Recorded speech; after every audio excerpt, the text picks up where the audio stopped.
Emotional and mental maturity differ greatly. One uses your emotions to express how you feel in a given situation, and the other reacts to the situation by finding a solution and thinking ahead. Once we hit 1,000 subscribers, I will be giving away a $500 limit of anything that you would like, and I would donate the remaining money to a charity of your choice.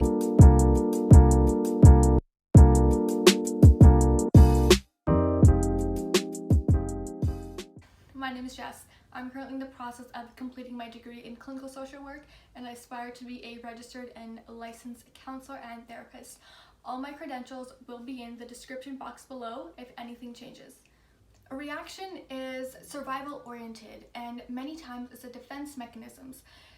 Reactions tend to be very short-term responses, and a majority of the time you end up regretting the actions you had taken or what you had said. A response, on the other hand, usually comes more slowly and is based on information from the both conscious and subconscious mind, therefore letting you influence the outcome. Reaction is normal, and every person experiences it. Reacting to situations is a normal human instinct. We react on the spot. We react when we're surprised during a surprise birthday party, when you burn your finger, or when you get a test back that you either did really good on or really poorly on. You know, depending on your personality, some people might kick, scream, yell, cry some more. Everyone's personality is different, so therefore everyone's reaction will be different. Reactions are usually done in the spur of the moment, and a lot of times you really can't control the outcome you have because you're responding to the emotional pain in that moment. One of the most common examples of a reaction response is flight, fight, or freeze. Freeze is the new one. Those are all different examples of people reacting to situations differently. You may be riding a bike and you fall down. Some might want to fight that situation, get agitated, maybe they destroy the bike. Some might flight, meaning the situation is too overwhelming and they must remove themselves subconsciously, and others just freeze in the moment. And everyone reacts to things differently. It's important to acknowledge what reaction you have. That way we can take that as a base and move forward from that to see how we can improve your response to things. Your emotions control your reactions, but your response is controlled by your mind. One of my favorite examples I like to use to explain, react, and respond to many of my friends and family is the example of burning your finger near a stove. So initially, everyone's going to be acting differently depending on their personality.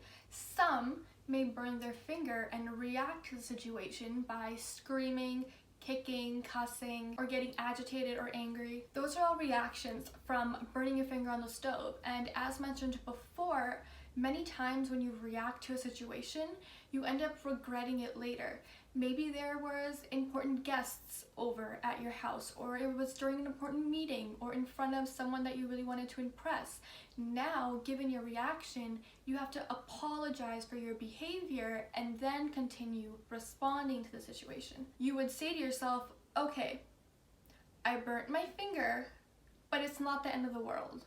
Okay, I know all I have to do is run it under cold water, put some ice on, and calm down. Then you start to reassure yourself, saying, okay, next time what I'm going to do is when I'm around hot objects or near the stove, I'm going to be more careful, or I'm going to wear an oven mitt next time I'm near the stove. And that's you responding to the situation because A, you're critically thinking about what the situation really is. It's just a burn. You know what to do when there's a little burn. You run it under cold water, you put some ice, maybe put a band-aid on, and then you reassure yourself for the future. Next time, this is what I'm going to do to improve if this situation occurs again. Period. Whether you react or not, it's always going to lead to a response. So why react at all?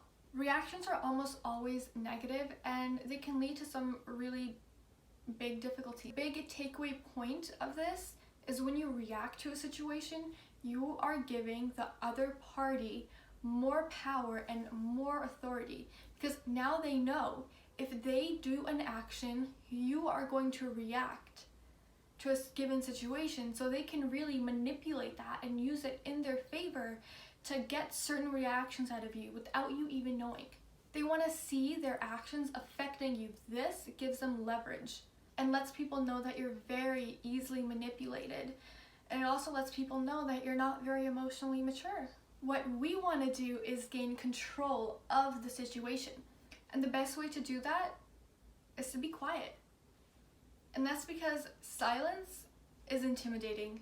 We want to gain control of the situation, and we're going to do that by being silent. Silence is extremely intimidating when done correctly. The example that I'm going to use is the human snake example. So suppose there's a human and a snake, and the snake bit the human. The reaction that the human is going to have is obviously going to be emotional. They're going to kick, scream, yell, get angry and agitated, and want to react to being bitten by the snake, however that might be depending on the personality. And the snake is going to be laughing at the human because the snake already knew if he bit him, he's gonna get this reaction. And that's what the snake got. But what we want to do is respond to the snake biting us. And we're gonna do that by just remaining silent. So when the snake bites you and you remain silent and you don't do anything, you're responding to the situation. And what that does, it makes a snake question himself. Was my bite not strong enough? Why is he the one that didn't react? Why is he the one that didn't scream or cuss? Do I have to bite harder next time? Thus, when you do this, you're not only intimidating the snake with absolute silence, what you are doing is you're making him question his actions himself. And that is something a reaction could never do. When you're responding to a given situation, remember to put your emotions aside and critically think about the situation itself. To do this, you have to put yourself in 3 different perspectives. What I want you guys to do anytime that you're in a situation that you feel any range of emotion that isn't positive, you're going to take out 3 separate pieces of paper.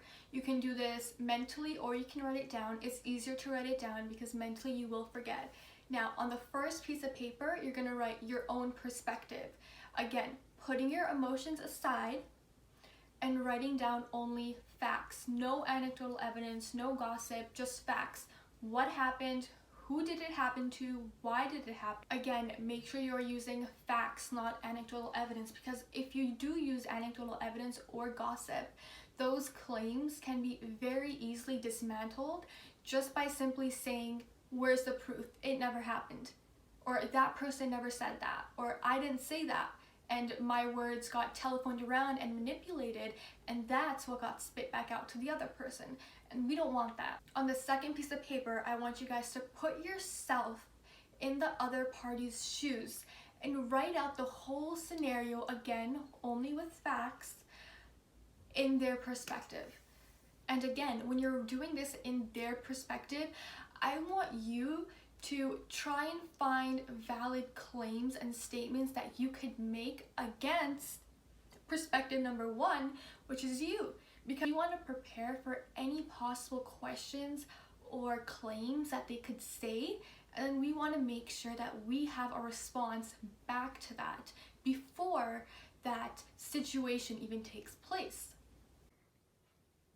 Hey guys, hope you're doing well. This is Jess. I was just editing and I kind of forgot to mention the third perspective. The third perspective is the hidden camera perspective. So what you guys are going to do is pretend you're a hidden camera and you're basically going to be watching everything from a bird's eye and writing down everything and anything that you see. Not only what you had done wrong, but what the other person had done right. Given a stressful situation where emotions are running wild, all you have to say to the other person is, hey, I can't really have this conversation right now, but we can revisit this conversation when we are both more calm. Then simply just stay quiet, step back, cool down, and come back to respond. It could take days, it could take weeks, it could take months for you to respond back to that situation, but no matter how long it takes, it's better than reacting, because when you react, you're gonna regret it later. And if you do react to situations, you're giving the other party more power over you. And you're letting them know, hey, you can control my emotions and get any outcome you simply want just by saying a couple words to me. Remember to always respond to situations with empathy and understanding.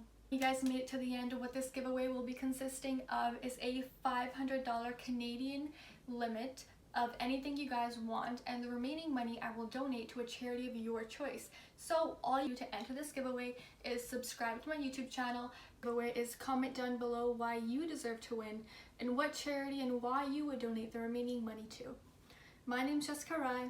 Stay happy and be kind. Bye.